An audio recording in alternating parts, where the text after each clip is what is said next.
Hello. I want to take a minute to talk about the features added to Vicinity 4.45, which is our December 31st, 2023 release.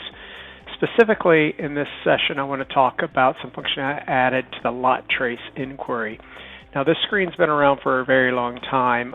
What we added, based on some feedback from clients, is the ability to look up a lot number. The scenario here is we have a number of clients that over time accumulate a number of lots that they might want to be able to select for a lot trace. In this case, I've only got two, so it's not a great example of my demo environment. But there is now, under the lot number column header in the grid, you now have a selection box, filter box, which allows you to type something in. In this case, it's basically doing a contains query. It's going and finding quickly a matching case, so it filters out the lot numbers by whatever you type in here. So if you, of course, if I put in a value that isn't in any lot number, I don't get any records.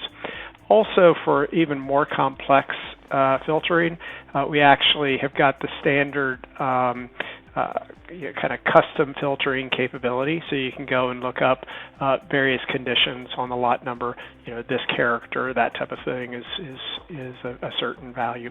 The whole idea here is to get you down to a scenario where you pick a single lot number, and then you can run the lot trace as we've always had. The actual functionality of the lot trace itself has not changed at all.